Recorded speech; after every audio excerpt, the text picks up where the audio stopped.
Hi, we're here in Squirrel Hill North with Ron Gaydos. Ron, nice to meet you. Oh, nice to meet you too, Matt. So Ron, tell me about yourself, about moving to Pittsburgh. I didn't move far from Pittsburgh. Right. Into Pittsburgh. I grew up in the South Hills. Right. But I started to see when I was in high school that all the cool stuff was happening in the city. What? And I had lots of friends in Squirrel Hill, so. Yeah, I mean, like, what kind of cool stuff?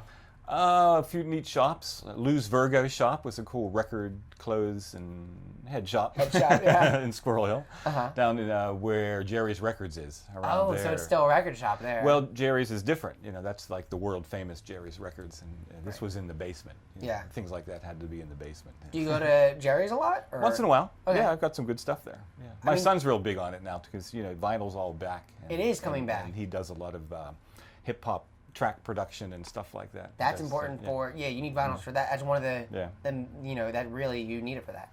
And I guess tell people about also Jerry's Records if you know any. I mean, it's a record Oh, it's shop. awesome. People go. Jerry's Records is on the second floor on Murray Avenue. It's been there forever, and they just keep collecting vinyl, 12-inch 45s, and everybody from all over the country goes there. Huge collection.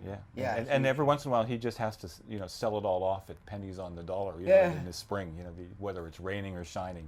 Yeah, I've gone to those before. Yeah, that's cool. And so now you live in Squirrel Hill, mm-hmm. and I guess tell me about what you do in Squirrel Hill. I was actually I'll go back a little bit. I graduated from college and I wasn't sure what I wanted to do, and I thought, I think development is important, and so I don't know much about development, so I thought, well, I'll start a business. So I started a construction business. I went from friendly neighborhood carpenter to rehabbing houses. So. Yeah, and that went real well. Uh-huh. But I wanted bigger projects, so I decided to go to grad school at Carnegie Mellon.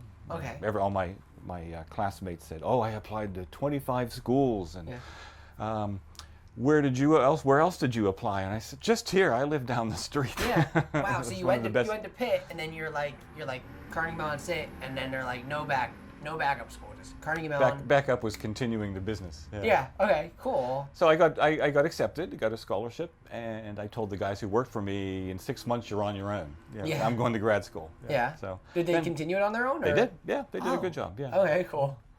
And then after, my projects got bigger, from houses to like the brownfields, Carey Furnace. Yeah. Down on the river, 2 miles long. So you did that project? I did the community planning and worked on the design with it, and got the architects, planners, all the government people involved, and helped start to raise the money for it too. Yeah, it's a huge project. Yeah. And that's a big part of Pittsburgh as well.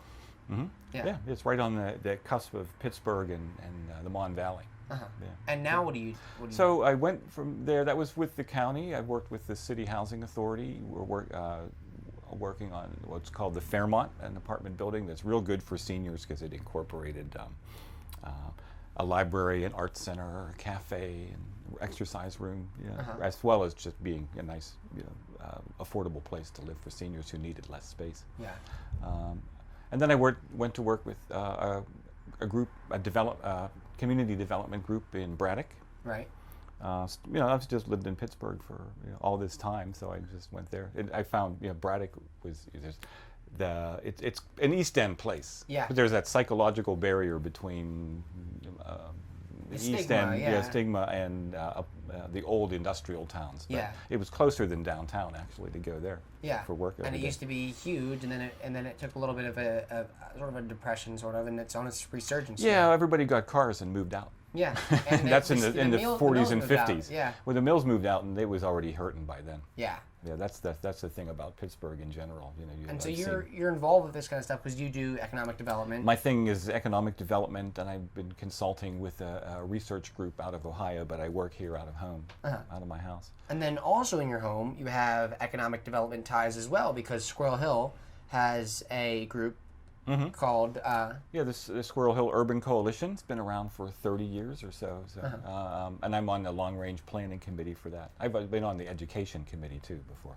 Okay. My son went to Colfax, so we had to, we engaged, say, the school board and administration to improve the school. What else do you do with the Squirrel Hill Urban Coalition? With the long range planning committee, we're just looking at a few places that look like they need help. The Forward in Murray, area Right. where there lot of those a developer came, hyped up his project, and it didn't go through, but everybody moved out. So now we need to see what we can do with that. Yeah, the movie theater that was once there, right? And other and things. the Cafe Tango was a great place. Everybody loved that. Yeah. That's the only place left is the hot dog shop on the Right. corner. Yeah. And the pizza shop. Or The hot dogs and pizza. Hot dog Amir, pizza, yeah. Yeah, and then is the dry cleaner still there? There was a Lord. Up across the street. Oh, yeah, up there. Up by the magistrates. Right. Right. Oh, yeah. And the couple bars up there. They seem to be doing okay. Bars always do okay. Yeah, that's something that I've noticed too. And then there's other places, I guess. Do you think that the shops are moving out of Squirrel Hill, or that they're coming into Squirrel Hill? It's changing. I mean, retail's been changing over the decades. Yeah. You know, from important stuff to fun stuff. I've noticed. So that's what's happening instead of like there being like hardware Hill. stores or like little like maybe like there'll be like an Italian market or something like that. Then more of it's just becoming just like ice cream shops, coffee shops, and then some restaurants, and then there's a lot of those kind of things as well. Mm-hmm. Yeah, it seems things might be getting back to local because that's where things are changing. So we might even have people be selling handmade stuff and clothes and household goods and things like that. But it's stuff you can't get online. Yeah, right. It's starting, and there's a couple places in East Liberty. There have been attempts at doing that in Squirrel Hill. Yeah, and, it's catching on. Hopefully, I mean, I've tried ordering ice cream online, and it doesn't work out well. No, that's why I stick to Squirrel Hill. It'd be hard to do. Yeah, I mean, once it gets there, it's basically just cream. Right? Try it in the winter. Yeah, I should do that. Yeah, especially with Pittsburgh winters. Really? Yeah. Yeah, the weather here. That's another topic, isn't it? Yeah. It's not for amateurs, I always say. No, you have to be. I mean, we're in the thick of it now. We're in a lit truck in the sun. It gets pretty humid now. This interview's not so bad in terms of the heat, but I've had interviews where I've just sweating bullets. Oh yeah, like that scene in what was that? Broadcast News.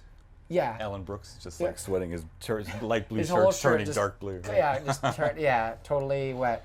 But I guess tell me about what you think of the future for Squirrel Hill, because you're in the Long Range Planning Committee. What do you think the future for Squirrel Hill is? It stays. I think it stays, and it's been a priority. You know, in terms of the neighborhoods, there's real cutting edge ones and there's real traditional ones. Mm-hmm. Squirrel Hill is one of those places that you can just say is traditionally cutting edge. Yeah.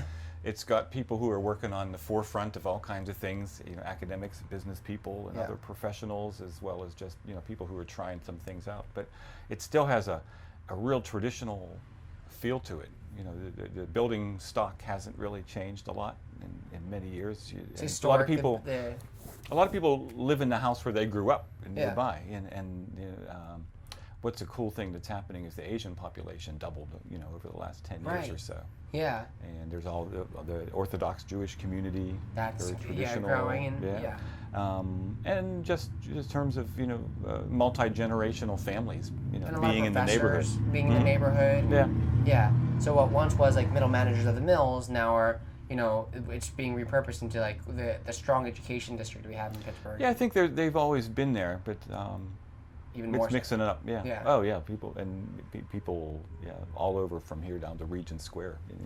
You can see the hospitals and universities have people here. Oh yeah. And the students as well. Yeah. Yeah. Well, thanks so much for being on the show and taking the time to talk to us. Absolutely. Yeah, I'm glad. I just always loved Squirrel Hill, and this is really a great project to be able to showcase, let everybody showcase their own neighborhood and hear folks in the city planning and the city government, you know, what people think and feel. So that's great. Open up a dialogue with people. Yeah. All right. Thanks so much. Certainly.